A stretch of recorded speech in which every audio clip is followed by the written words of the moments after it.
এই যে আমরা এখন নিরামিষ না আমিষ জায়গায় এসছি। দোলের দিনে এই যে পাপা মাম্মা এই যে মা, এখন আমরা ভেজ ভেজ বিরিয়ানি। আর এখন আমি রেডি হইনি, গোপি ড্রেস কিনেছি, তারপর তোমাদের পুরো আমরা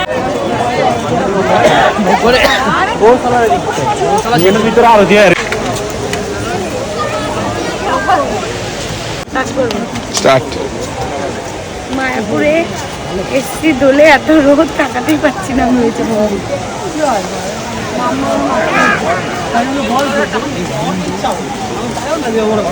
চলে গেছে। আমার দিকে দেখো, আমার দিকে দেখো, আমার দিকে দেখো। এসছি প্রচন্ড পরিমাণে ভিড়, আর রং এখনো খেলিনি, রং খেলতেই পারিনি, সকালে একটু লাগিয়েছিলাম।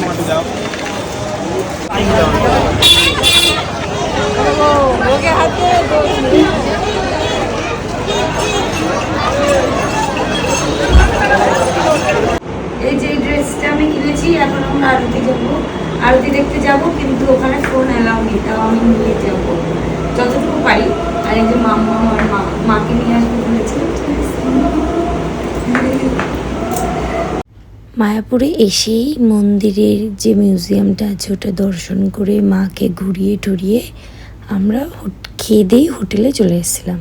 তারপরে রেডি হয়ে বিকেলে গেছিলাম আরতি দেখতে। এটা তো সবাই জানো যারা গেছো যে আরতি বিকালে হয়।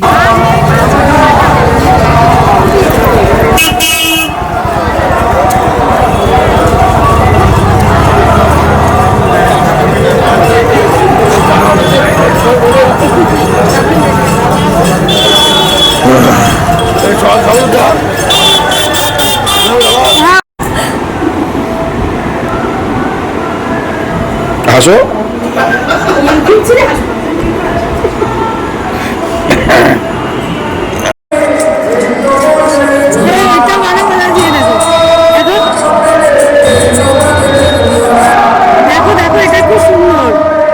মন্দিরে আরতি দেখার পর আমি একটু আমাদের হোটেলের ছাদ থেকে ভিডিও বানাচ্ছিলাম। খুব সুন্দর দেখাচ্ছিল আর মন্দিরটাও খুব সুন্দর দেখাচ্ছিল। আমি কটা রিলস বানানোর পর আমরা বেরিয়ে গেলাম। বেরিয়ে সব জায়গায় প্রোগ্রাম হচ্ছিলো, অনেক ফাংশন হচ্ছিলো, তো ওগুলো দেখছিলাম। তোমরাও আমার সাথে দেখো। তোমরা যারা এখনও অবধি মায়াপুর যাওনি আর যারা গেছো সবাই একবার করে ঘুরে এসো। এত সুন্দর। আমরা গেছিলাম দোলের দিন সন্ধেবেলাটা, যখন মন্দিরের ভেতরে শ্রীকৃষ্ণ রাধারানীকে দেখা যায়, এতটা পরিমাণে সুন্দর, মানে ওই স্মৃতিটা আমার মতে চোখে মনে ক্যাপচার করে রাখাই ভালো। কারণ ফোন তো অ্যালাউ নেই, আর ফোনটা অ্যালাউ না হওয়াই বেটার আমি মনে করি, নইলে আর দেখা যাবে না এত সুন্দর দৃশ্য।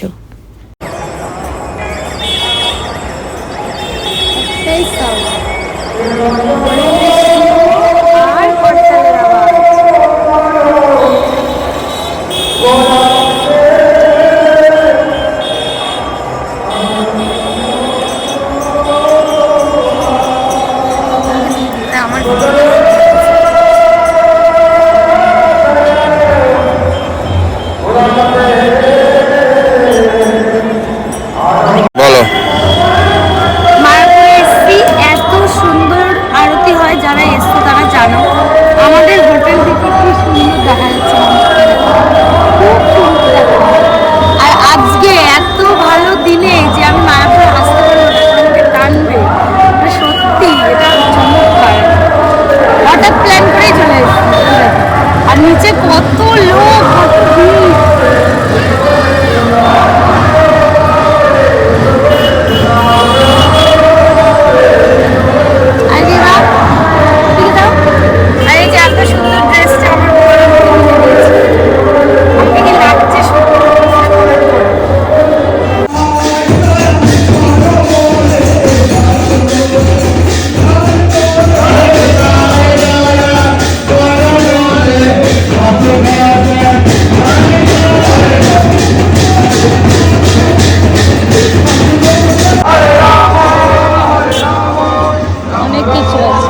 ফটোর দোকান পাচ্ছি না। হরে কৃষ্ণ হরে কৃষ্ণ কৃষ্ণ হরে। বলো কি পড়বে আসলে কিন্তু আমি এখন এসেছি গৌরাঙ্গ মহাপ্রভু ঘাটে। আমাদের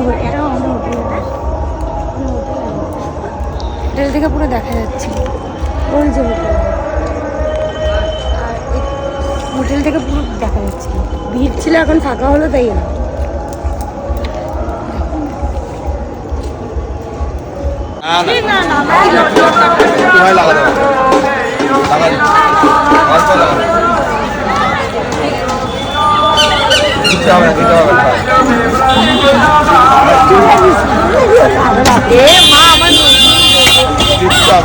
ছেড়ে দিলে চলে যাবে। কপালে দিন আর বেশি না।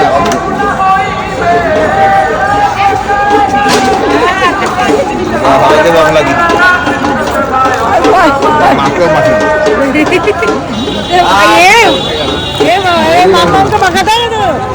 এবার মাখো।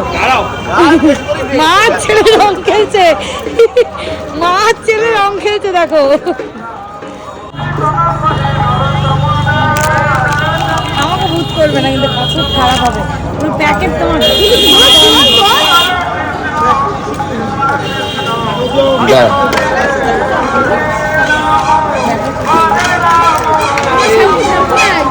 শ্যাম্পু কিনে দাও।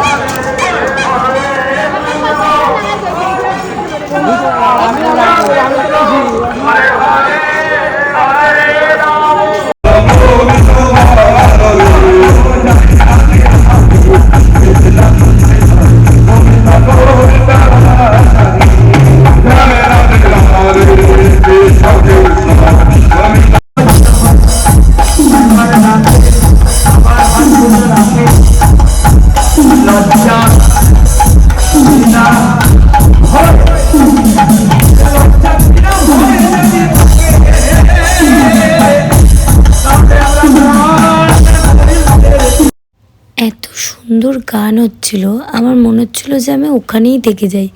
আর সবাই কি সুন্দর হাত তুলে নেচে নেচে, কিছুক্ষণ আগেও দেখালাম যে নেচে নেচে কি সুন্দর ওরা এনজয় করছে ব্যাপারটাকে। বাট আমি যখন মন্দিরেও গেছিলাম মাম্মাম খুব সুন্দর ডান্স করছিল, কিন্তু আমার মনে হচ্ছিলো যে না আমি ঠাকুরের মুখটাকে ভালো করে দেখি। আর এখানে গান হচ্ছিলো বলে একটু ব্যাপারটাকে এনজয় করছিলাম। ওই নাচ করে ব্যাপারটা আমার আসছিল না, কিন্তু এখানে এরকমই সবাই মজা করে। এই যে দেখলে রং খেলা, প্রথমেই তো বললাম রং খেলা হয়নি, তাই এখন রংটা খেলেই নিলাম। আর খেলবো নাই বা কেন, রঙের দিনে রং না খেললে কি হয়?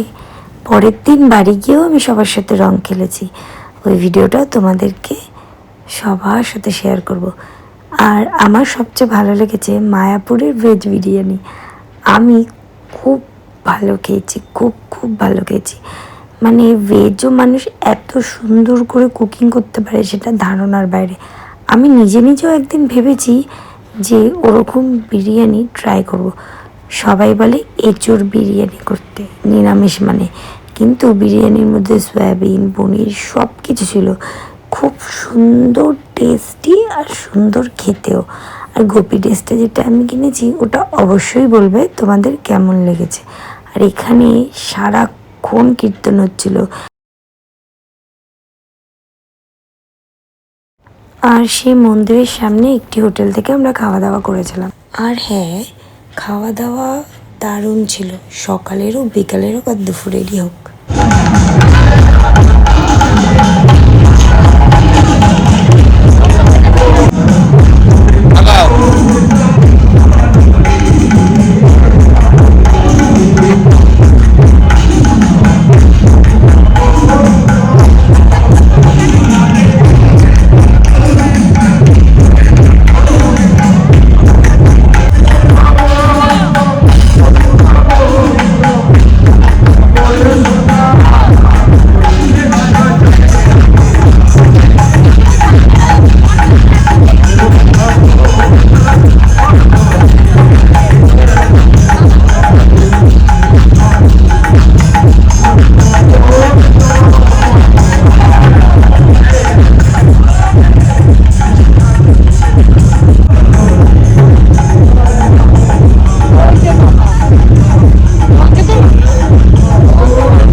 পরের দিন সকালে উঠেই আমরা চলে গেছিলাম নবদ্বীপের দই আনতে।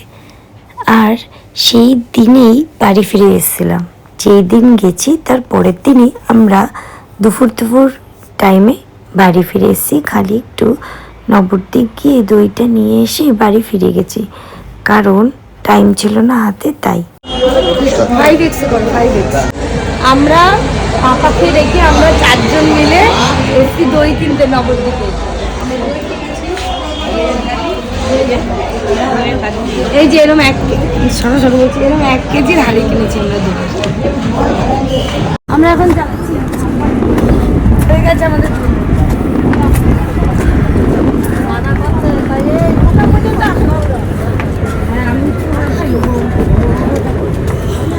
দেখো